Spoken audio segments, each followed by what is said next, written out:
pressure to have another baby, very lacking within our lives. Welcome back to a little Q&A. I love doing these videos probably once a quarter just to catch up, fill in any gaps, and really just chat. These are some of my favorite videos to watch when I'm folding some laundry, doing things around the house. I really kind of treat them as a podcast since I don't have my podcast anymore. I have some questions on Instagram to go through from all the realms of life, of mom stuff, of career stuff, health and fitness, all the things. I also made myself a fun little drink. I've been seeing this kind of viral electrolyte-like drink that has coconut water. You can put frozen fruit in there, some lemon. I really like recording these more vlog style, but that's just not in the cards today. So I'll try to move you guys throughout the home as I record this video. So hopefully we can switch things up a little bit. How do you find motherhood now compared to the first year? Was it easier or harder? This is a great question. We're on about a year and a half at this point, 18 months, and I'm just feeling so good lately. Of course, we have challenging days. With it being just our first and only child, we are definitely learning so many things. All of this is just uncharted, new territory. Everyone is so different too. I think some of us just really fall into place. Everything just feels very natural. Maybe you have less bumps up front, or some people experience those later on. I think there are of course still challenges. They're just different. But for me, I have found this kind of second year just a lot more smoother. I think just more confident in myself where I'm at, and I think that has played just a huge difference in learning myself, learning my child, figuring out rhythms and routines, and I'm just feeling really, really good. Don't think I'll ever get to a point where I feel like I have a complete grasp on everything and just balance, which is a whole thing that I've been thinking about lately, but I feel really, really great right now. And to play on that, I got a question of, do you feel pressure to have another baby? I think that this naturally happens a lot when your child turns one. There's kind of that lingering question of, okay, what does it look like? Do you want more kids? All that, which of course, I think it's very important to be very sensitive when asking those questions, because it's obviously not as cut and dry as just answering a question yes or no. But I personally don't feel that pressure, especially when it comes to just being online. I think that that's a big realm, especially seeing people who were pregnant when I was pregnant, who are now having their second baby, their third baby, whatever. I find that I haven't felt that very much. Again, I just feel very at peace with things right now, with where we're at, where our family's at, especially just buying this house. It's really comforting just not being in a place of newness again. Of course, being in this house, we're learning a lot with just home ownership, and it does feel new being here and figuring out our routines in just a new place. Kind of nice having just a lull in life right now. I think a lot of times in the past, I would try to kind of fill that lull with something, whether that be travel or taking on more projects. Another question, just kind of blending right into this one, was about just balance and some things along the lines of, it seems like everything is just so smooth and natural. And I just want to say that nothing is ever completely how it may seem online. I think it's so important to remember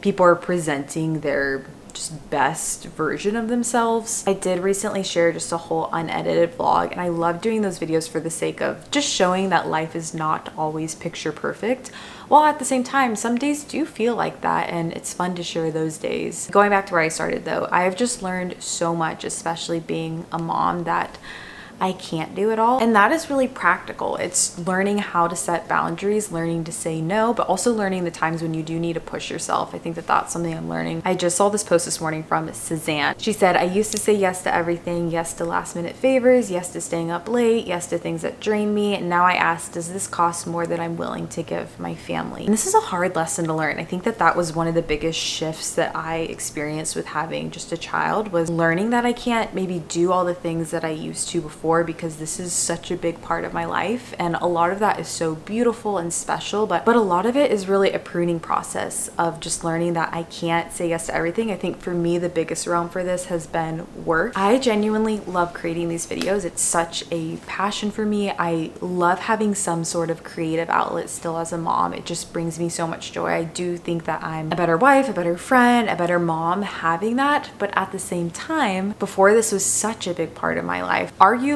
my entire life, just saying yes to every really cool opportunity that I got. Or for me, I genuinely love doing this, and so posting as often as I can. I can't keep up at the same pace as I once did, especially when it's taking away energy that my family could benefit from. Of course, there's balance in that, and of course, I think it's something that I still want to keep up because I enjoy it and it's such a blessing. But again, it's just learning boundaries of, I can't say yes to every single opportunity that I get. Some weeks I'm only posting one video a week, and that's just how it goes sometimes, and learning to not find all my validation through the results from this work specifically has been a huge learning curve for me. I also got some questions about saving up to buy a house. So I recorded a whole video on just our whole house buying process, but I honestly didn't really touch on this specific part of just saving, but this is something that has been a goal for us for a very long time. And with that in mind, of course, there's so many ways to practically save money. One of my favorite channels that I've been loving lately, her name is Ella Smiley Citrus. I'll have her link down below. She does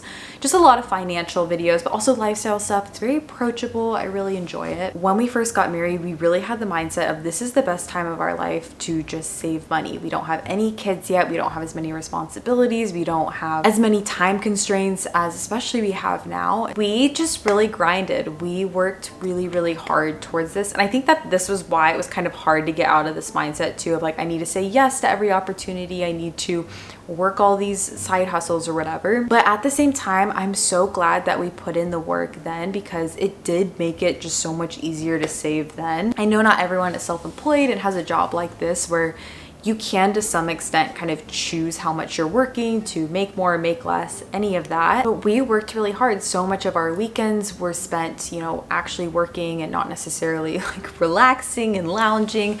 And of course, I think it's important to have balance. I don't want to promote this hustle culture because it is hard to shift, you know, to investing in your family and investing in just so many other things, your community, that maybe don't have that tangible result up front. It's hard, but I'm really glad that we use that season, especially for that, while still having fun, because balance. When do you edit your videos? We hardly ever see that in your vlogs. That is a great question, and this is something that I have really struggled with, especially now. Finding time to edit. I love creating these videos. They do take me a decent chunk of time to actually get through. I've been trying to be better at kind of chipping away at them day by day, kind of more slowly versus saving an entire video to do in a day or two. Sometimes I wake up early during nap time, sometimes at night. Aiden's off work and he's able to spend time with Connor. I am editing in the most random little chunks of time now, whereas before I would just sit down and do it for 4 hours. I really try not to be on my laptop when my son's awake. That's also just not very practical. I haven't found that to be very feasible to watch him and do that at the same time. And just in general, because this job is so much recording moments, I've been thinking about this too, you know, setting up my camera and recording things. I also want to have balance of, obviously, when you have a child, not wanting to constantly be filming things, being more mindful about recording on my own time versus his. Yeah, editing is just one of those things I try to do outside of our time together. And especially down the road, once we hopefully are able to have another child, I do think having some sort of editor might be nice, even if they're just doing more of the rough edits, and then I get to do all the fun parts like adding music, color grading, putting the story together, because that at the end of the day is the part I enjoy the most. But we'll see. What kind of home cleaning schedule do you have? I honestly do not really have a home cleaning schedule, especially in this new house. We do have more square footage right now, and I can just say having a bigger house isn't always better, because realistically you are just taking care of a bigger house. I think that it'll make more sense once we have more kids down the line, and it just worked out where we ended up being in this house right now. But I don't have a cleaning schedule, and that's something that I am trying to be better at. I really try to just clean as I go. We vacuum, wipe down surfaces, and clean the mirrors pretty often, but when it comes to mopping, deep cleaning the bathrooms, those are things that I do want to get more into a schedule of. I will say realistically too, I used to put just more pressure on myself doing that, but the reality is that much of my free time is going towards working, and that is just not something I'm able to keep up with all the time. We've actually been doing this a little bit more often, and that's actually having cleaners come into our house and doing a deep clean, even if that's like once a month, every other month, just doing a good wipe down. I am not above delegating tasks that I'm just not able to get to, and I don't want to put so much pressure on myself in that area where I can't be present with my family. What room in the house are you most excited to decorate? I would say right now it would be the sunroom. It does feel that this room kind of already has a vibe going on, and we have some decorations in here, but obviously we're not super sure about paint colors, hence all our paint swatch is still up. Of course, so excited for our kitchen to be renovated too. Essentially in there, we are replacing the floors, we are painting the cabinets, we're changing the backsplash, and putting on new countertops. So we're not putting in any new cabinets or really switching things around. We are trying to mess with our island a little bit because it's just cramped and the dishwasher actually hits it when you open it. That we're trying to see if we can rework a little bit, but that is a project that is going to take much longer than I expected. I had heard people talk about how renovations just take a long time. For me, I always thought it was because of just the labor of needing to bring so many people in to do all those things and really getting on their books. But turns out it's actually the materials, because the floors that we want to do, the estimated lead time is 12 weeks. It might even end up being longer than that. And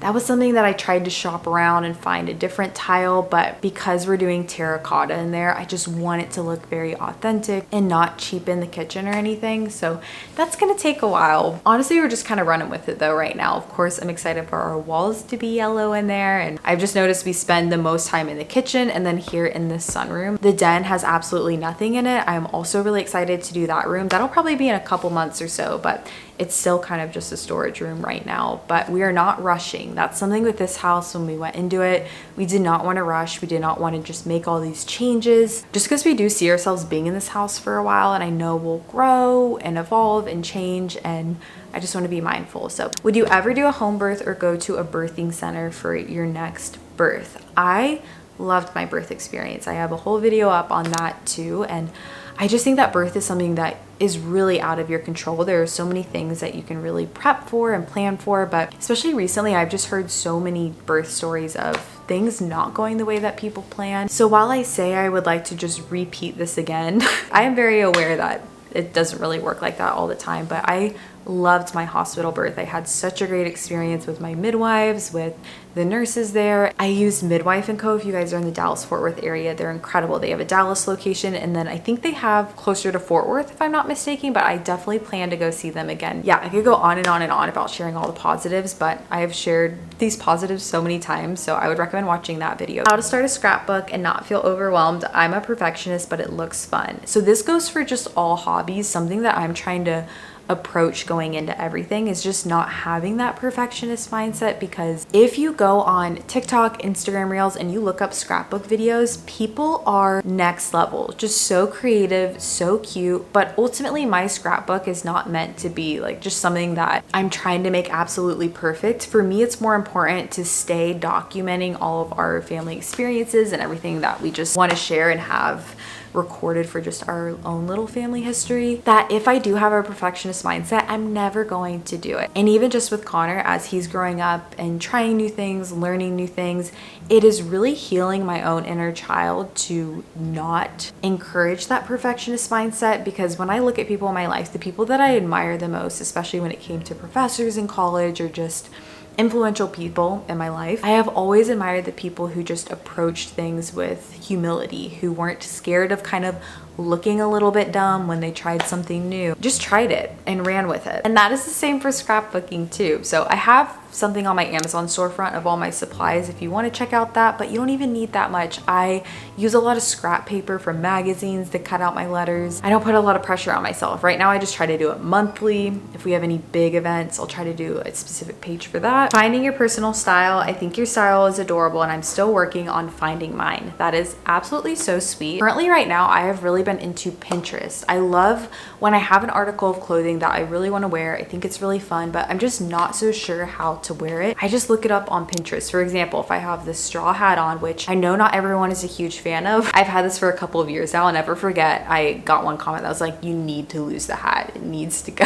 And here I am still wearing the hat because I like it, and I also haven't washed my hair in a few days, so I just needed something on my head. And of course I think style just evolves over time. It's really fun for me to look back on my photos from New York City when I was really into just more business casual and kind of dressing up a little bit more. I went through a bit of a minimalist phase where I really wasn't wearing color that much, and that's a phase that I do not miss at all because I love color now. And now I don't really know what my style is. I truly just wear things that I think are fun, that are really comfortable, especially right now. I don't find myself wearing dresses as often. I just don't think they're as practical. I also think finding just your good basics, your basics that you feel so comfortable in. For me, these jeans I'm wearing today, these are from Madewell. They're the barrel jeans. They're not crazy barrel jeans though. They're very, very doable. A solid jumpsuit, just finding kind of your capsule wardrobe and then throwing in pieces that just make those a little bit more fun. How early should I prepare for pregnancy and how? I think that there are a lot of physical things that you can do to kind of give yourself the best shot. But of course, again, I always want to be sensitive talking about this because I do realize it is not copy paste and everyone has a different TTC journey, and I'm very sensitive to that. So I'm going to talk about a way that I wish I prepared more that didn't have to do with anything physical, and that was just the mental shift. I think so much of my transition into motherhood was tricky because I had focused so much on the physical things. I focused so much on having all the things for my son, half the things I didn't even end up needing, and not so much preparing for myself. Again, just practicing shifting your mindset of not doing absolutely everything all the time, learning to just be okay if things don't get done, because I think that was such a hard lesson for me to learn. Getting better at asking people for help, that has been huge for me too. I've always been someone who likes to be really independent. I think that's a huge just part of our generation, is people don't lean on each other as much, and that goes both ways, not just it being one-sided. Getting used to your house just not always being clean, that's another thing, going back to just the cleaning chat earlier. I don't have the same standards for our house that I used to. I don't expect it to look like nobody lives in it, because the reality is another whole person who can sometimes be a tornado throughout the house does live in the house, and sometimes it looks like that, and that's okay. Yeah, just prepping for those mental shifts I think is huge, and you're not always gonna read those in a book. You'll read a lot about how to rock a baby, how to feed a baby,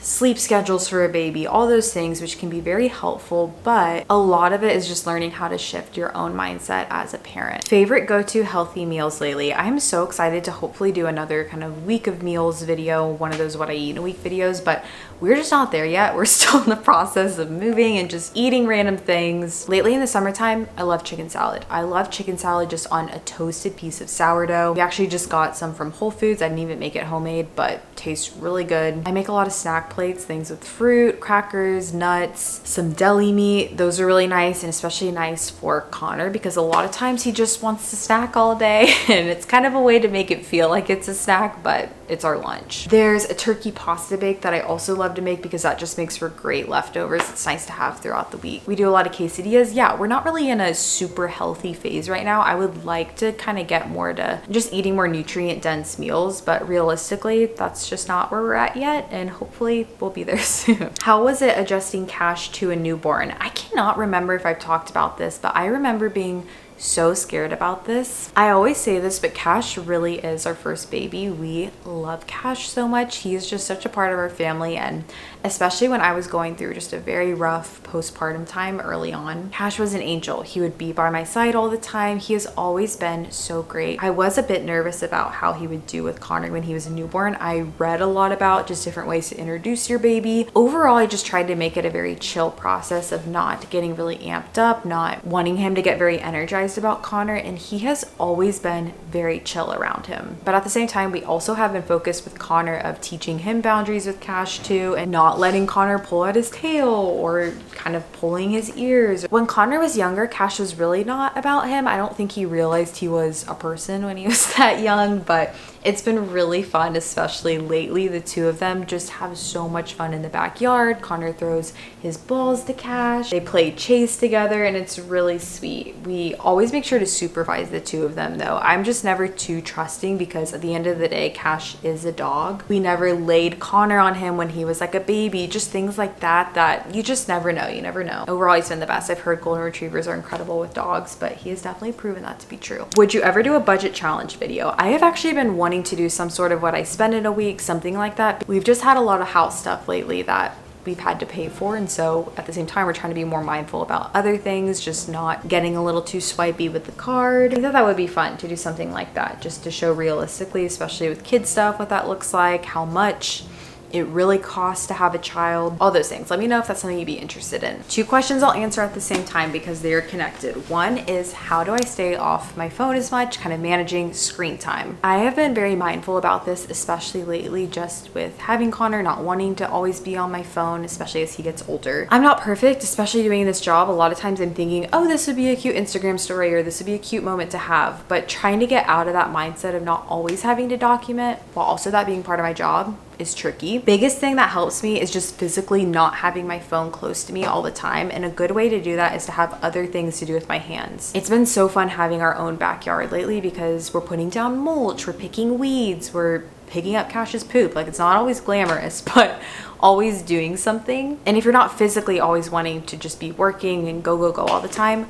reading is a great thing too. This is the book that I've been reading lately. It's called Boys Adrift: The 5 Factors Driving the Growing Epidemic of Unmotivated Boys and Underachieving Young Men. Very loaded title. I'm mainly reading this because it talks a lot about schooling and just schooling differences between America, other countries, and just as we're thinking about school and what that looks like for Connor. You also don't have to agree with everything in a book. I think that's important. I'll probably read something that's on the other spectrum. Having a book that you're just really about, and not always something like that, it could just be a fun read too, I think is a good way to get off your phone. But man, when I have been in a pattern of just being on my phone a lot, it is so much harder to get back into reading because it is a muscle that you really have to work. When you're just used to getting that dopamine hit of looking at Instagram reels and everything changing all the time, just taking a step back, I think having even a day to kind of go off your phone is really helpful too. Lots of faith questions on how I'm doing in my faith, what God is teaching me, all those things. I kind of talked about what I've been learning lately about saying no to things, but that is very tied to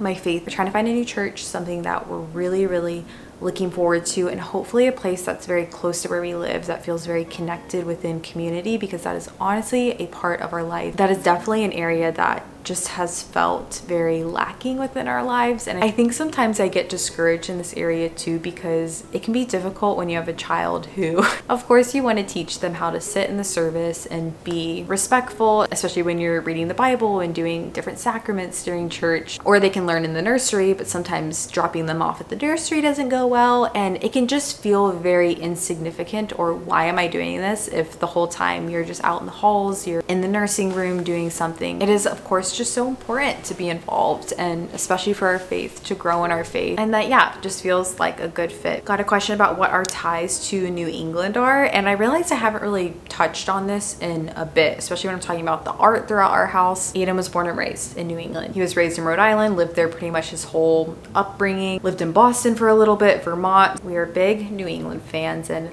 we have a trip coming up in a couple months that we're really excited for, to go up there. Of course, love flying into Boston. We traveled around there just much more when we were in college, since we lived in New York City. It was just so much easier to hop on a train. I wish we had some sort of train situation down here. I'm sure there are trains, but just the Amtrak up in New England was so convenient, and just such a beautiful way to explore a new state and really just bop around without it being a huge burden. How do you have energy to do all the things you do? I strive for a life like yours, but I'm tired. I can just say that I am tired too. Most days I don't know, maybe not most days I feel tired. I find a lot of the things that I'm doing, whether it be working outside, whether it be working on just like DIY things, crafts, cooking, so many of those things actually give me energy when I'm doing them. It's a little bit different, you know, doing it alongside a toddler too, because sometimes it is nice when you can just put in a podcast and kind of tune out and do those things. But most of the time, it's a lot more fun when he's with me too. Yeah, I find that they actually give me more energy. And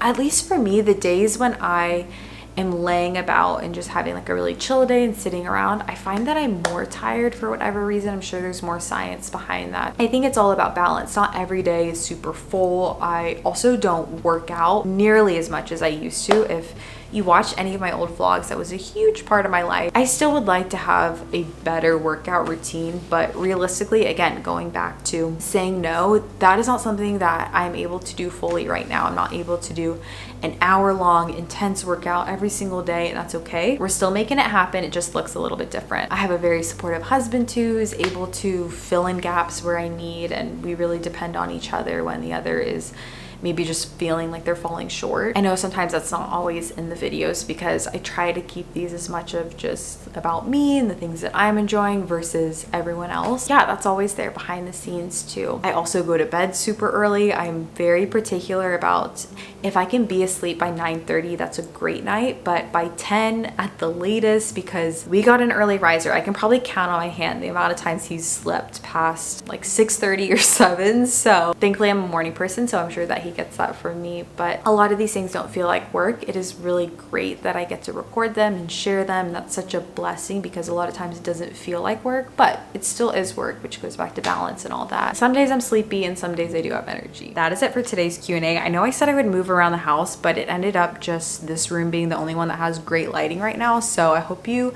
enjoyed all the angles of our sunroom, but let me know if you enjoyed this video. It's a nice kind of pause from doing vlogs or anything like that, just to kind of sit back and chill. I hope you guys enjoyed it, and I'll catch you guys in my next one. Bye, friends.